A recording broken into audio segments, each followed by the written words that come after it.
Dear students, first of all अस्सलाम वालेकुम everyone. Chapter number 13 हम पढ़े थे रेस्पिरेशन, और उसमें हम रेस्पिरेटरी गैसेस के बारे में पढ़ रहे थे कि ये जो गैसेस हैं ऑक्सीजन और कार्बन डाइऑक्साइड, इनकी ट्रांसपोर्ट कैसे होती है। कल हमने जो टॉपिक पढ़ा था वो हमने पढ़ा था ट्रांसपोर्ट ऑफ ऑक्सीजन। तो हमने ये पढ़ा कि ऑक्सीजन की जो ट्रांसपोर्ट होती है वो हीमोग्लोबिन की वजह से होती है, और जब हीमोग्लोबिन के साथ ऑक्सीजन मिलती है तो उसको कहते हैं ऑक्सी हीमोग्लोबिन। और ऑक्सी हीमोग्लोबिन के तौर पे ही ऑक्सीजन लंग्स से कहाँ चली जाती है? ब्लड के अंदर, और ऑक्सी हीमोग्लोबिन के थ्रू ही जाती है हमारे टिश्यूज के अंदर। वहाँ जाके वो ऑक्सीजन अलग हो जाती है। वो क्यों होती है? प्रेशर डिफरेंस की वजह से, क्योंकि यहाँ पे 115 मिलीमीटर ऑफ मरकरी होता है प्रेशर, तो ऑक्सीजन उसके साथ जुड़ जाती है। वहाँ 60 मिलीमीटर ऑफ मरकरी होता है, तो वहाँ पे ऑक्सीजन जाके अलग हो जाती है। खैर, ये सारी चीज़ें हमने लास्ट टाइम पढ़ ली थी। आज हमने, वो था लॉन्ग क्वेश्चन, ये इसके रिलेटेड एक शॉर्ट क्वेश्चन आता है कि what are the factors affecting capacity of haemoglobin to transport oxygen, कि हीमोग्लोबिन के अंदर कितनी कैपेसिटी होती है ऑक्सीजन को ट्रांसपोर्ट करने की, और कौन कौन से फैक्टर्स हैं जो उस पर असरअंदाज होते हैं। तो 3 फैक्टर्स हैं जो असरअंदाज होते हैं ऑक्सीजन की हीमोग्लोबिन के साथ बाइंडिंग को, यानी उसकी कैपेसिटी के ऊपर। सबसे पहले बात करते हैं कार्बन डाइऑक्साइड की। तो कार्बन डाइऑक्साइड जो है ये इनवर्सली प्रोपोर्शनल है, तो आपको ये पता होना चाहिए कौन सी चीज डायरेक्टली प्रोपोर्शनल है, कौन सी चीज इनवर्सली प्रोपोर्शनल है। जहां पे कार्बन डाइऑक्साइड ज्यादा होगी वहां पे ऑक्सीजन की जो कैपेसिटी है हीमोग्लोबिन के साथ बाइंड होने की या ट्रांसपोर्ट होने की वो कम हो जाएगी। तो अगर कार्बन डाइऑक्साइड ज्यादा होगी, इट मींस कि ऑक्सीजन वहां पे कम बाइंड होगी हीमोग्लोबिन के साथ, उसकी हीमोग्लोबिन की जो कैपेसिटी है वो कम होगी ऑक्सीजन के साथ बाइंड होने की। फॉर एग्जाम्पल, कहां पे होती है कार्बन डाइऑक्साइड ज्यादा? कार्बन डाइऑक्साइड ज्यादा होती है मेरे टिश्यूज के अंदर। तो टिश्यूज के अंदर जब कार्बन डाइऑक्साइड का लेवल ज्यादा होता है तो वहां ऑक्सीजन बाइंड नहीं होती हीमोग्लोबिन के साथ, बल्कि अलग होती है। यानी हीमोग्लोबिन की तब कैपेसिटी जो है वो ऑक्सीजन के साथ बाइंड होने की वो कम होती है। तो जहां कार्बन डाइऑक्साइड ज्यादा, वहां ऑक्सीजन की हीमोग्लोबिन के साथ बाइंड होने की कैपेसिटी क्या हो जाती है? कम हो जाती है। यानी ये कार्बन डाइऑक्साइड की जो कॉन्सेंट्रेशन है वो इनवर्सली प्रोपोर्शनल है ऑक्सीजन की बाइंडिंग कैपेसिटी के साथ। उसके बाद बात करते हैं टेम्परेचर की। तो ये जो टेम्परेचर होता है ये भी इनवर्सली प्रोपोर्शनल है ऑक्सीजन बाइंडिंग कैपेसिटी के। फॉर एग्जाम्पल, जहां पे टेम्परेचर ज्यादा होगा वहां पे ऑक्सीजन जो है वो हीमोग्लोबिन के साथ कम बाइंड होगी। इसका क्या मतलब है? टिश्यूज के अंदर वर्किंग हो रही होती है, मेटाबॉलिक रिएक्शंस हो रहे होते हैं, तो हमारे टिश्यूज के अंदर जो टेम्परेचर है वो ज्यादा होता है। जब टिश्यूज के अंदर टेम्परेचर ज्यादा होता है तो वहां पे ऑक्सीजन की जो कैपेसिटी है हीमोग्लोबिन के साथ बाइंड होने की, उसके साथ जुड़ने की, वो कम हो जाती है। तो जहां टेम्परेचर ज्यादा वहां ऑक्सीजन के बाइंड होने की कैपेसिटी क्या होती है? कम। सिर्फ एक चीज ऐसी है जो डायरेक्टली प्रोपोर्शनल है, वो है पीएच। हाँ, जहां पे पीएच ज्यादा होगी वहां पे ऑक्सीजन की बाइंड होने की कैपेसिटी ज्यादा होगी। क्यों? क्योंकि पीएच ज्यादा कब होती है? ये बड़ी समझने वाली चीज है। पीएच ज्यादा तब होती है जब हाइड्रोजन आयंस कम होते हैं। हाइड्रोजन आयंस कम होने से पीएच ज्यादा होती है। तो ये देखिए, दो चीजें कंपीट करती हैं, कंपटीशन में होती हैं हीमोग्लोबिन के साथ जुड़ने में। या तो हाइड्रोजन आयंस जुड़ सकते हैं या ऑक्सीजन जुड़ सकती है। तो जब हाइड्रोजन आयंस कम हो जाएंगे बेचारे, तो हाइड्रोजन जुड़ेगी नहीं हीमोग्लोबिन के साथ। तो जब हाइड्रोजन नहीं जुड़ेंगे हीमोग्लोबिन के साथ, तो अल्टीमेटली कौन जुड़ेगा? ऑक्सीजन जुड़ेगी। तो जब हाइड्रोजन आयंस कम होते हैं तो पीएच ज्यादा होती है, और जब पीएच ज्यादा होती है तो ये देखिए हाइड्रोजन आयंस कम है, जुड़ेंगे ही नहीं हीमोग्लोबिन के साथ, तो कौन जाके जुड़ेगी? ऑक्सीजन जुड़ेगी। तो ये डायरेक्टली प्रोपोर्शनल है पीएच। तो हाइड्रोजन आयंस कम, उससे पीएच ज्यादा, और जब पीएच ज्यादा तो ऑक्सीजन ज्यादा बाइंड होती है। तो 3 फैक्टर्स हैं जो कंट्रोल करते हैं। एक तो कार्बन डाइऑक्साइड, ये इनवर्सली प्रोपोर्शनल है, कार्बन डाइऑक्साइड ज्यादा ऑक्सीजन कम बाइंड होगी। टेम्परेचर ज्यादा ऑक्सीजन कम बाइंड होगी, ये भी इनवर्सली प्रोपोर्शनल है। एक ही चीज डायरेक्टली प्रोपोर्शनल है, वो पीएच है। जब पीएच ज्यादा तो ऑक्सीजन बाइंड होने की कैपेसिटी भी क्या होगी? ज्यादा होगी। तो ये था ट्रांसपोर्ट ऑफ ऑक्सीजन से रिलेटेड। आज जो हमारा टॉपिक है वो है ट्रांसपोर्ट ऑफ कार्बन डाइऑक्साइड। अब ऑक्सीजन को तो ज्यादातर सिर्फ एक ही चीज लेके जाती है, वो है हीमोग्लोबिन। लेकिन कार्बन डाइऑक्साइड की ट्रांसपोर्ट सिर्फ हीमोग्लोबिन नहीं करवाती। कार्बन डाइऑक्साइड की ट्रांसपोर्ट 3-4 चीजें मिलकर करवाती हैं। फॉर एग्जाम्पल, सबसे जो पहली चीज है वो है haemoglobin.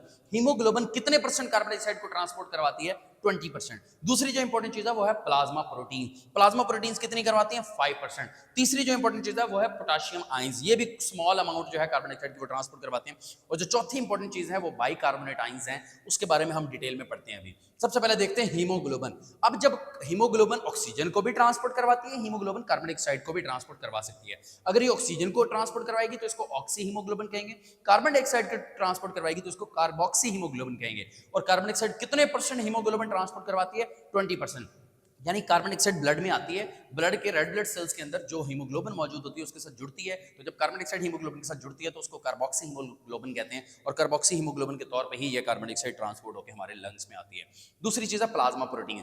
Carbon dioxide direct blood में जाती है और ब्लड में मौजूद जो प्रोटीन्स हैं, यानी ब्लड के प्लाज्मा में मौजूद जो प्रोटीन्स हैं उसके साथ जुड़ के भी ये प्लाज्मा प्रोटीन्स के थ्रू ही ट्रांसपोर्ट होके लंग्स तक आती हैं। कितने परसेंट कार्बन डाइऑक्साइड ट्रांसपोर्ट होती है प्लाज्मा प्रोटीन से? 5%। पोटेशियम आयंस के साथ भी कार्बन डाइऑक्साइड की कुछ अमाउंट जो है, वेरी स्मॉल अमाउंट, वो भी कार्बन डाइऑक्साइड की जो कुछ अमाउंट है पोटेशियम आयंस के साथ जुड़ती है, और पोटेशियम आयंस के साथ जुड़कर भी ये ट्रांसपोर्ट होती है। तो कुछ अमाउंट जो है वो इसके थ्रू भी ट्रांसपोर्ट होती है। तो ये तीन चीजें जो हैं ये 25% अप्रोक्सीमेटली ट्रांसपोर्ट करवाती हैं कार्बन डाइऑक्साइड को, या 25 to 30%। जो ज्यादातर अमाउंट है 70% वो बाइकार्बोनेट आयंस के तौर पर ये ट्रांसपोर्ट होती है।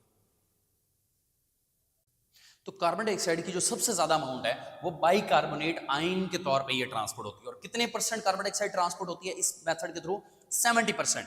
अब दो ही चीजें होती हैं, एक चीज ने एक जगह पे जाके जुड़ना होता है ब्लड के अंदर, और एक चीज ने जाके ब्लड से अलग होकर बाहर आना होता है लंग्स के थ्रू। ठीक है, तो दो ही चीजें हैं, एक तो टिश्यूज होते हैं और दूसरा क्या होता है? लंग्स। टिश्यूज के लेवल पे क्या होता है, तो गौर से देखें, इस चीज को समझना बड़ा इंपॉर्टेंट है। मेरे ये जो टिश्यूज है ना, यहाँ पे वर्किंग हो रही है और उससे कार्बन डाइऑक्साइड पैदा हो रही है। तो इस कार्बन डाइऑक्साइड को मैं चाहता हूँ बॉडी से निकालूं, तो यहाँ से तो कार्बन डाइऑक्साइड हवा में नहीं निकलेगी, यहाँ से इसको लाना पड़ेगा लंग्स के पास। लंग्स से मैं वो कार्बन डाइऑक्साइड बाहर निकालूंगा तो बॉडी से रिलीज होगी। सबसे पहले देखते हैं टिश्यूज पे क्या रिएक्शन होते हैं। अब गौर से देखें, ये मेरा टिश्यू है, ये जैसे मैंने डायग्राम बनाई हुई है, ये मेरे हैंड के ऊपर एक टिश्यू मौजूद है और इस टिश्यू के ऊपर मेटाबॉलिक रिएक्शंस हो रहे हैं और यहाँ से कार्बन डाइऑक्साइड पैदा हो रही है। अब जब कार्बन डाइऑक्साइड यहाँ पे पैदा होगी ना, तो वो कार्बन डाइऑक्साइड पैदा होके कहाँ चली जाएगी? ब्लड के अंदर। जब ब्लड में वो जाएगी ना कार्बन डाइऑक्साइड, तो वहां पे उसको मिलेगा वाटर।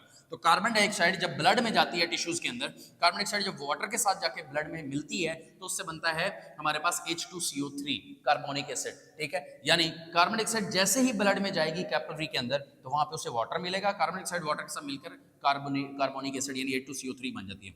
लेकिन ब्लड में जाके ये H2CO3 ट्रांसपोर्ट नहीं हो सकता, ये बहुत बड़ा मॉलिक्यूल है, ट्रांसपोर्ट नहीं हो सकता, भारी होता है, तो फौरन H2CO3 डिवाइड हो जाता है H पॉजिटिव आयंस के अंदर और HCO3 के अंदर।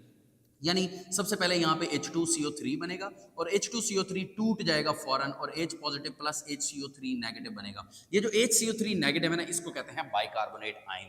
तो ये HCO3 नेगेटिव ही ट्रांसपोर्ट होके कहाँ आएगा? लंग्स के अंदर। जब HCO3 नेगेटिव इधर पहुंचेगा और उसके साथ साथ ब्लड में क्या आया? H पॉजिटिव आयन भी आया, तो लंग्स में क्या रिएक्शन होंगे? वही जो अलग हुए थे ना HCO3 और H पॉजिटिव, वो इधर आके पहले जुड़ेंगे। तो HCO3 और H पॉजिटिव जब जुड़ेंगे तो दोबारा से क्या बन जाएगा? H2CO3। अब H2CO3 तो कैपिलरी से एल्वियोलाई में नहीं आ सकता, तो यहाँ पे लंग्स में H2CO3 टूटता है, H2O बनता है प्लस CO2 बनता है। तो H2CO3 पहले बनता है, जैसे ही बनता है तो ये टूट जाता है H2O और कार्बन डाइऑक्साइड के अंदर। तो ये इसमें से ये जो कार्बन डाइऑक्साइड है वो ब्लड में से निकल के एल्वियोलाई के अंदर आ जाती है और जो वाटर है वो ब्लड में ही रह जाता है। अब ये जो कार्बन डाइऑक्साइड एल्वियोलाई में आई है, यही सांस के थ्रू ये मेरी नाली से बाहर आ जाएगा, सांस की नाली से। तो ये कार्बन डाइऑक्साइड जो यहाँ पे पैदा हो रही थी वो कैसे आई? सबसे पहले वो कार्बन डाइऑक्साइड ब्लड में आई, वाटर से मिली, H2CO3 बना। वो मॉलिक्यूल बहुत बड़ा होता है, भारी होता है, नहीं मूव कर सकता, तो पहले टूटता है तो H पॉजिटिव और HCO3 बनता है। वहां से बन के जब वो ब्लड के थ्रू इधर आता है तो वहां पे दोबारा जुड़ जाता है, H2CO3 बनाता है। यानी जो रिएक्शन यहाँ पे हो रहे होते हैं इधर उसका उल्टा हो रहे होते हैं।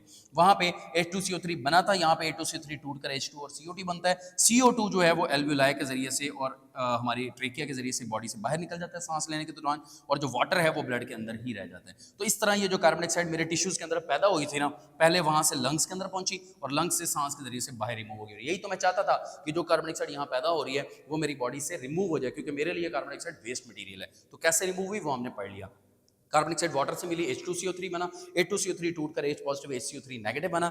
ये चीजें ट्रांसपोर्ट होकर एल्वियोलाई में पहुंची तो दोबारा जुड़ी, H पॉजिटिव और HCO3 नेगेटिव मिलकर क्या बना? H2CO3। और H2CO3 जब दोबारा से टूटा तो H2 और CO2 बना, H2O ब्लड में ही रह गया और CO2 जो है वो मेरे सांस के जरिए से बाहर आ गया। तो इस तरह कार्बन डाइऑक्साइड बॉडी से रिमूव हो जाती है। तो ये ट्रांसपोर्ट ऑफ कार्बन डाइऑक्साइड है एज बाइकार्बोनेट आयन। उसके बाद अगर हम बात करें तो आर्टीरियल ब्लड के अंदर जो कार्बन डाइऑक्साइड की कॉन्सेंट्रेशन होती है, 100 ml ब्लड के अंदर 50 ml कार्बन डाइऑक्साइड होती है। लेकिन जो वीनस ब्लड होता है, वेन्स के अंदर जो गंदा खून होता है, उसमें 54 ml पर 100 ml होती है। यानी अगर मैं बात करूं तो मेरी आर्टरी और वेन में जो कार्बन डाइऑक्साइड की कंसेंट्रेशन का डिफरेंस है ना, वो सिर्फ 4 ml है। तो ये MCQ आया हुआ है कि आर्टरीज और वेन्स के अंदर कितना डिफरेंस होता है कार्बन डाइऑक्साइड की कंसंट्रेशन का, सिर्फ 4 ml, उसमें 50 ml होता है, इसमें 54 ml होता है, तो 4 ml का डिफरेंस होता है।